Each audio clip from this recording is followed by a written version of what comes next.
नमस्कार मित्रांनो, मी लौकिक अग्रवाल तुमचं आपल्या यूट्यूब चॅनलमध्ये पुन्हा एकदा खूप खूप स्वागत आहे. मित्रांनो, आज पंतप्रधान नरेंद्र मोदींनी किसान सन्मान निधी योजना जी आहे त्याच्या वाटप केलेलं आहे. 9 कोटीहून जास्त शेतकऱ्यांच्या खात्यात 18,000 कोटींहून जास्त रक्कम त्यांनी ऑनलाईन पद्धतीनं ट्रान्सफर केलेली आहे. तर त्याबद्दलच आज आपण बोलणार आहोत आणि कशा पद्धतीनं नरेंद्र मोदींनी विरोधकांचे आणि जे किसान आंदोलन चालू आहे त्याबद्दल जे भ्रम पसरवला जातो, ज्या ज्या किसानांच्या म्हणजे शेतकऱ्यांच्या ज्या ज्या शंका आहेत त्या शंकांना कशा पद्धतीनं उत्तर दिलंय हे देखील मी आज तुम्हाला या व्हिडिओमध्ये सांगणार आहे. तर चॅनलवरती नवीन असाल तर चॅनल लवकर लवकर सबस्क्राईब करा आणि मोदींनी जे जे काही महत्त्वाच्या गोष्टी सांगितलेल्या आहेत कृषी आंदोलनाच्या संदर्भात आणि कृषी कायद्याच्या बद्दल त्या नक्कीच समजून घ्या.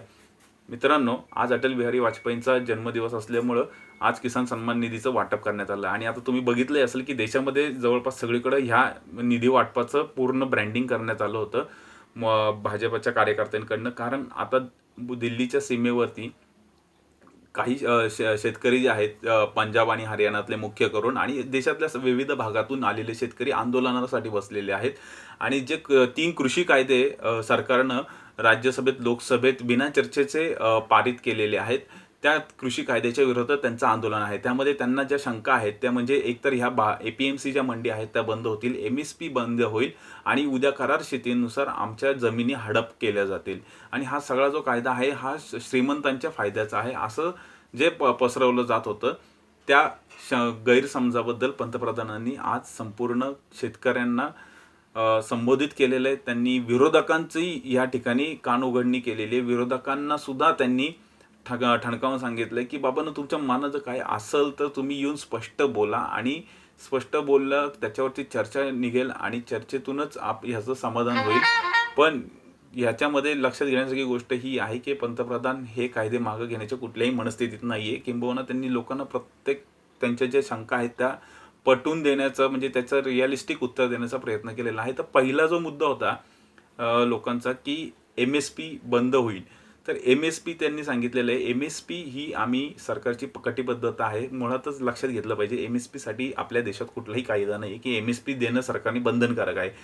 पण हीच मागणी शेतकऱ्यांची आहे की MSP ला कायद्याच्या कचाट्यात आणा, म्हणजे कायद्यामध्ये सामील करा आणि हे करणं थोडंसं अशक्य म्हटलं तरी चालेल. कारण काही बरेच तज्ज्ञ सांगतात की MSP कायद्याच्या ह्याच्यात आली तर त्याच्यासाठी जो काही पैसा द्यावा लागतोय सरकारला दर वर्षाकाठी तो खूप मोठा असेल आणि त्याच्यावरती त्यामुळं सरकार बंधनात अडकेल एक प्रकारे. आणि हे काँग्रेसचं सरकार असो किंवा भाजपचं सरकार असो, हे ह्यामध्ये कोणालाच इंटरेस्ट नसतो. भले आज विरोधात काँग्रेस जरी असली तरी त्यांना पण हे पॉसिबल झालं नव्हतं.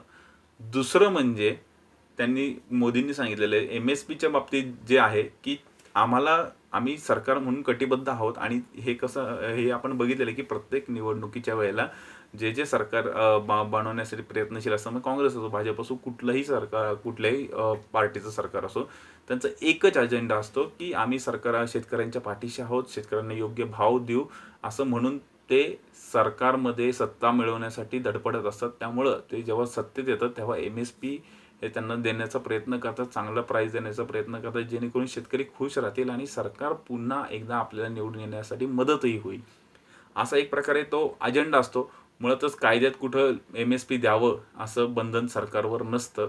पण हे आपले कमिटमेंट केलेले असतात त्याचा काही भाग म्हणून प्रत्येक वेळेला सरकार MSP दरवर्षी जाहीर करत जातं आणि आता आपण बघतोय तर जवळपास 15 ते 20 पिकांवरती MSP दिली जाते. गहू, तांदूळ, ज्वारी, बाजरी, तूर ह्या सगळ्या गोष्टींवरती MSPचं आपल्याला पाहायला मिळते आणि ह्यामध्ये काय होतं की जी कॉस्ट खर्च झालेला त्याच्यावरती 50% नफा ह्याचं कॅल्क्युलेशन करून MSP डिसाईड केला जातो जेणेकरून शेतकऱ्याला लॉस होऊ नये.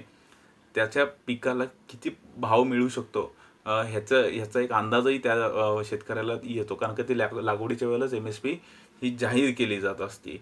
तर असा जो MSPचा प्रकार आहे त्याच्या बाबतीत जे काही गैरसमज होते ते पंतप्रधानांनी मोदींनी सॉल्व्ह करण्याचा प्रयत्न केलेला आहे आणि शेतकऱ्यांना सांगितलं MSP ही आम्ही द्यायला कटिबद्ध आहोत आणि आम्ही MSP देणारच आहोत. दुसरा जो मुद्दा आहे की करार शेतीमध्ये शेतकऱ्यांना असं वाटतं की सगळ्या प्रायव्हेट कंपन्या येतील त्या आमच्या जमिनी पण हडप करून घेऊन जातील. उद्या जर आम्ही एखाद्या कंपनीशी करार केला तर तो करार झाल्यावरती उद्याचं जे पीक आहे ते जर खराब आलं किंवा त्यांच्या अपेक्षेनुसार नाही आलं तर आम्हाला कदाचित त्याच्यामध्ये भुर्दंड बसू शकतो. तर मोदींनी ते सांगितलं की ह्यामध्ये तुम्हाला कुठल्याही पद्धतीचा भुर्दंड बसणार नाही. पिकाची क्वालिटी जरी ढासळली तरी तुम्हाला जी रक्कम ठरलेली आहे तीच रक्कम त्या कंपनीला देणं बंधनकारक राहील. आणि समजा जर उद्या पिकाची क्वालिटी जरी चांगली आली आणि उद्या भाव जर जे ठरलेल्यापेक्षा बाजारात जास्त राहिले तर शेतकऱ्यांना बोनस द्यावा लागेल त्या कंपन्यांना. आणि उद्या जर समजा तुम्हाला जर करार मोडायचा जरी असला त्या कंपनीबरोबर तरी त्याच्यासाठी तुम्हाला कुठलीही म्हणजे शेतकऱ्यांना कुठलीही पेनल्टी लागणार नाही. परंतु जर तोच करार त्या कंपनीनं मोडायचा प्रयत्न केला शेतकऱ्याबरोबरचा तर त्याला पेनल्टी द्यावी लागेल. म्हणजे त्या कंपनींना पेनल्टी सुद्धा होईल असं मोदींनी आज त्यांच्या शेतकऱ्यांना संबोधन करीत असलेल्या कार्यक्रमामध्ये सांगितलेलं आहे.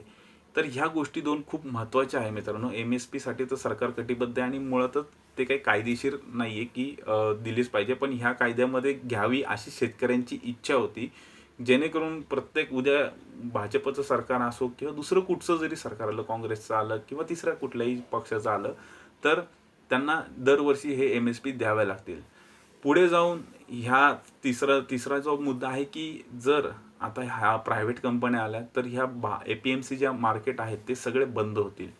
तर मोदींनी ते सांगितलं हा कायदा येऊन गेले 3-4 महिने झालेले आहेत.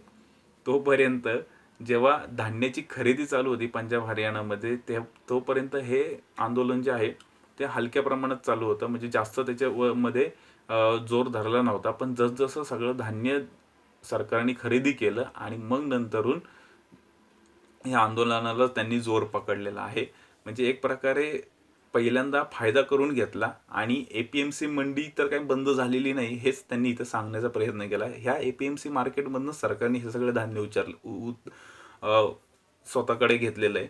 आणि त्या जर सरकारला APMC मंडी जर बंदच करायची असती तर मग तिथनं खरेदीच कशी केली असती हा मोदींनी स्वतः एक प्रश्न विरोधकांपुढ्यात उपस्थित केला. आणि ह्याच्यावरती खरंच कुठलं उत्तर नसेल आणि मोदींचं तेच म्हणणं आहे की APMC मार्केटमध्ये तुम्हाला विकायचं तर तिथे विका, नाहीतर तुम्ही प्रायव्हेट एखाद्या कंपनीला विका. ही चॉईस तुमची आहे हे लक्षात घेण्याची गरज आहे असं त्यांनी सांगितलेलं आहे. आणि ह्याचा दाखला म्हणजे ह्याला जर तुम्हाला रेफरन्सच पाहिजे असेल तर ते म्हटले की आता साधं उदाहरण घ्यायचं तर दूध आपल्या देशामध्ये उत्पादित केलं जातं. कुठल्या सहकारी संस्थांना ते दूध दिलं जातं. प्रायव्हेट जे दूध डेअरी संघ आहे तिथे पण तुमच्याकडनं दूध डेली कलेक्ट केलं जातं. त्याच्यामध्ये तुम्हाला कधी अनुभव आला का की त्याच्यामधनं त्यांनी गायी वगैरे हडप केल्या, तुमच्या सगळ्या गोष्टी घेतल्या? तर असं काही होत नाही म्हटले. त्यांना तुम्हाला चांगला भाव मिळावा हाच एक त्याच्या मागचा एक चांगला हेतू आहे सांगण्यात आलं.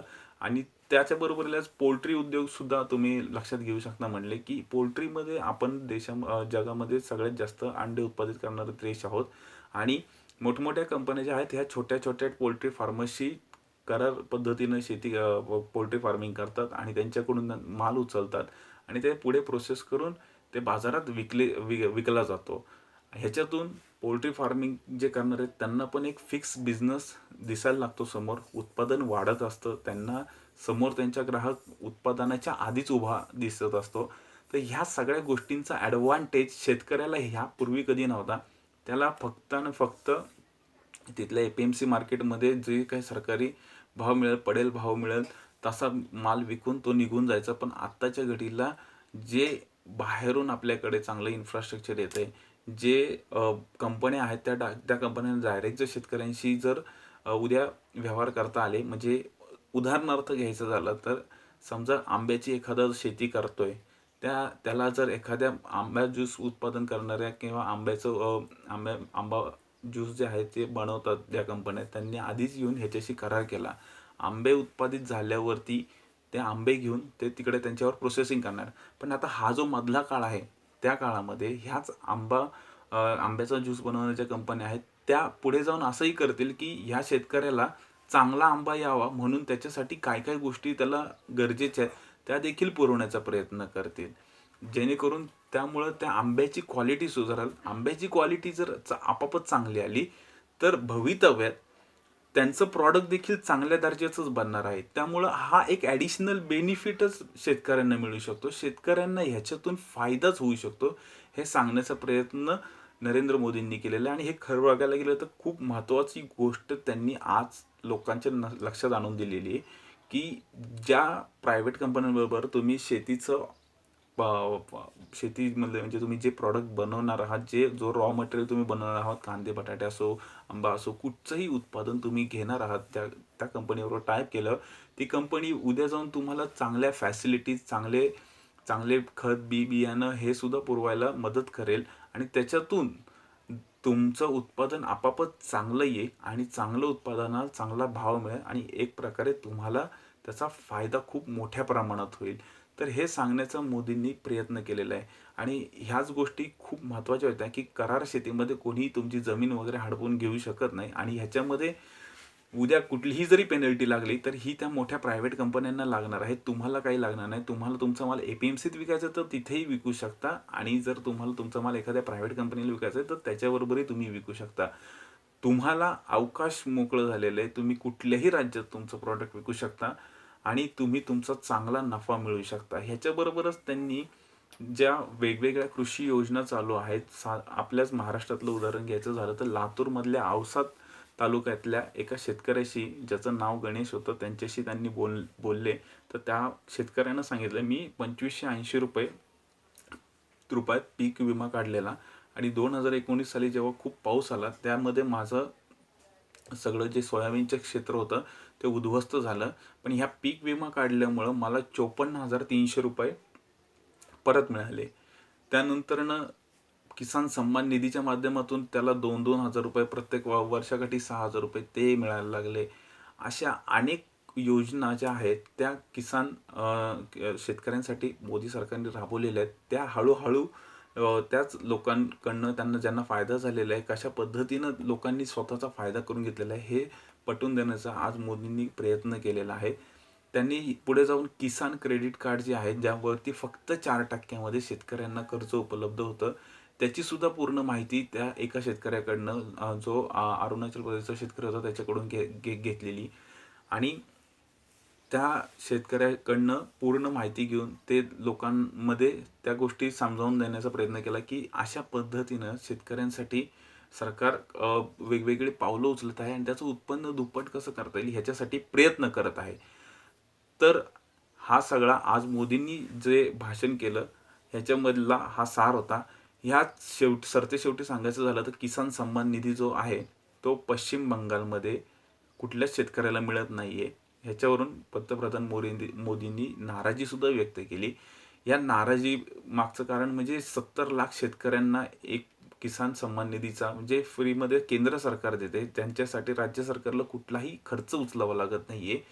तरी देखील आपल्या फक्त ममता बॅनर्जी यांच्या हट्टामुळे आणि राजकीय द्वेषामुळं ह्या जो निधीचा वाटप आहे हे पश्चिम बंगालमध्ये होत नाहीये. आणि आता तुम्हाला माहिती आहे की पश्चिम बंगालमध्ये नुकत्याच निवडणुका येणार आहेत पुढच्या 5-6 महिन्यामध्ये.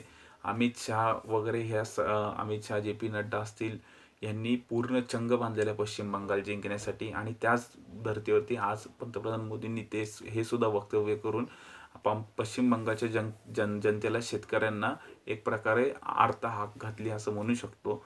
आणि पश्चिम बंगालच्या लढाईसाठी भाजप किती सिरियस आहे हे पण या ठिकाणी लक्षात येते, की थेट पंतप्रधानांनी ह्या गोष्टी कृषी कायद्याच्या विषयात बोलत असतानाच त्यांनी पश्चिम बंगालमधल्या ह्या गोष्टीला हात घातला आणि एक प्रकारे पश्चिम बंगालचं रणशिंग त्यांच्या बाजूनं त्यांनी फुंकलंय हे सुद्धा दाखवण्याचा प्रयत्न केला.